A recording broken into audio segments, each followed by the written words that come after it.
শুভ্রর গাড়ি এসে থেমেছে তালুকদার বাড়ির বিশাল গেটের সামনে। দারোয়ান গেট খুলে দিতেই শুভ্র ব্ল্যাক মার্সিডিজ গাড়িটির ভিতরে ঢুকে গেল। শুভ্র গাড়ি থেকে নেমে খোলা আকাশের দিকে তাকিয়ে বুক ভরে শ্বাস নিল।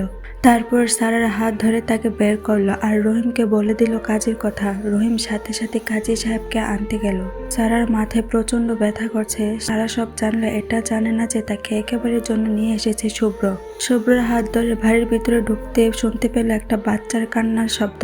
শুভ্র সারাকে ডাইনিং এর সোফায় বসে রহিম চাচার বউয়ের কাছ থেকে দৌড়ে গিয়ে ওরুকে নিয়ে আসলো। তবুও যেন ওর কান্না থামছে না। শুভ্র সমস্ত ডাইনিং পায়চারি করা শুরু করলো। বেশ কিছুক্ষণ পর কাজী আসলো। ততক্ষণে বাবার কোলে ছোট্ট ওরু ঘুমিয়ে গেছে। শুভ্র ওরুকে রহিম চাচার বউয়ের কাছে দিয়ে সোফায় বসে পড়লেন। কাজী সাহেবের সাথে কথা বলে বিয়ে পড়াতে বললেন। সারা চমকে উঠলো। কাঁপা কাঁপা কণ্ঠে জিজ্ঞাসা করলো, বিয়ে মানে? শুভ্র কিছু না বলে আবারও কাজীর সাথে কথা বলা শুরু করলো। সারা আবারও জিজ্ঞাসা করলো, কি হলো বললেন না? এবার শুভ্র সারার দিকে তাকিয়ে বলল, আমি চাই আমার মেয়ে 4টা বছর তার মায়ের কাছেই থাকুক, তাই তোমাকে বিয়ে করছি। আর ওই বাড়ি তো আর তোমার আপন না। আমি খুব তাড়াতাড়ি তোমার আসল পরিচয় খুঁজবো। চিন্তা করিও না, আমার মেয়েটাকে একটু আপন করে নিও।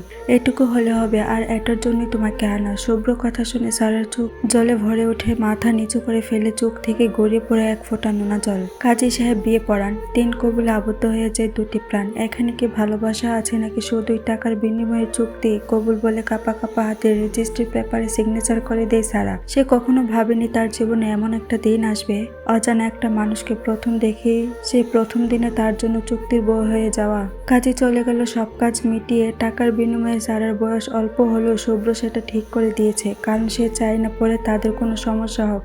শুভ্র কেন বিয়ে করেছে সে নিজেও জানে না, শুধু এটাই জানে বিয়েটা একমাত্র চুক্তির। 4 বছর পর সে আর তার মেয়েকে নিয়ে বিদেশে চলে যাবে। তাই আর কোনো চিন্তা না করে সারা হাত ধরে সোফা থেকে উঠে সোজা দোতলায় চলে আসে।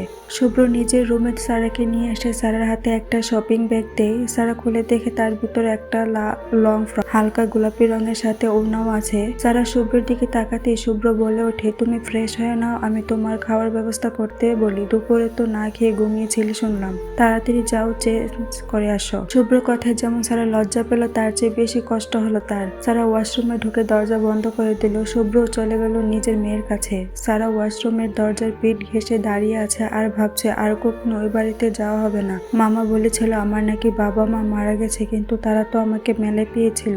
তাহলে কি আমার পরিবার এখনো আছে? আচ্ছা, শুভ্র আমাকে বিয়ে কেন করলো? আচ্ছা, আমি বাচ্চাটার মা হয়ে উঠতে পারবো তো? গ্রামে থাকতে তো পাপিয়া আপার মেয়ে কত রেখেছি, কত গালি তুলি খাইয়েছি। আমি নাকি বড় হয়ে গেছি, সবাই বলতো আমি তো সব পারি। নিজের মনের কথায় নিজেই হাসলো সারা। তারপর হাত মুখ ধুয়ে গায়ে জড়িয়ে নিল শুভ্রের দেওয়া জামাটি। তারপর মনে মনে একটু হাসলো। আজ থেকে তার নতুন জীবন, অভিনয়ের জীবন, মা হওয়ার অভিনয়। সারা বাচ্চাটির দিকে যেতে গেলে শুভ্র বলে, যাও চুলগুলো আশ্রয় খেয়ে নাও। তারা তাই করলো, তবে খেলো না। শুভ্র জিজ্ঞাসা করলে বলল, না খাওয়ার অভ্যাস আছে, খিদে নাই। তারপর বাচ্চাটির দিকে হাত বাড়ালো।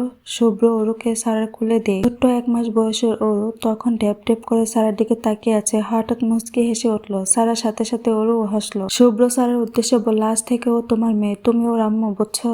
সারা ওর মুখের দিকে তাকিয়ে রইল এক দৃষ্টি। শুভ্র বলল, ওর নাম কি বলতো? সারা এবার শুভ্রর দিকে তাকিয়ে মৃদু কণ্ঠে বলে ওঠে, যেহেতু আমাকে ওর মা হতে নিয়ে এসেছেন, সেহেতু ওর নাম জেনে কি করবো, একটাই পরিচয়, ও আমার মেয়ে। এইটুকু বলতেই যে নিজের সমস্ত শক্তি ফুরিয়ে গেল সারার। শুভ্র বুঝে মুচকি হাসলো। মনে মনে ভাবলো, মেয়েটা ছোট হলো, মেচিওর আছে। আমার ছোট্ট রাজকন্যাকে ভালো রাখলেই হলো। সারা শুভ্রকে ওর মায়ের কথা জিজ্ঞাসা করলে শুভ্র কিছু বলল না, শুধু বলল সময় হলে বলবো। বলেই খাবারের প্লেটটা হাতে নিল শুভ্র। তরকারি দিয়ে ভাত মেখে সারার মুখের সামনে ধরতে সারা অবাক দৃষ্টি শুভ্রের দিকে তাকালো। শুভ্র সারার দিকে তাকিয়ে বাম হাত দিয়ে সারার হাতে ওর ফিডারটা এগিয়ে দিয়ে বলল, তুমি আমার মেয়েকে খাওয়াও আর আমার মেয়ের মাকে খাওয়াই। আজ থেকে আমার মাকেও দেখে রাখতে হবে, নয়তো আমার মেয়ের খেয়াল রাখবা কি করে? শুভ্র কথা শুনে সারার চোখ দিয়ে আপনা আপনি পানি পড়তে থাকলো।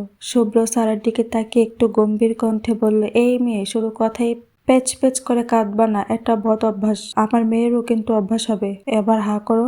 শুভ্র কথা শেষ হতে সারার গালে 1 লোকমা ভাত তুলে দিল শুভ্র। সারা চুপ করে খাবার চিবুতে থাকলো আর অন্য হাত দিয়ে ওরুকে খাওয়াতে থাকলো।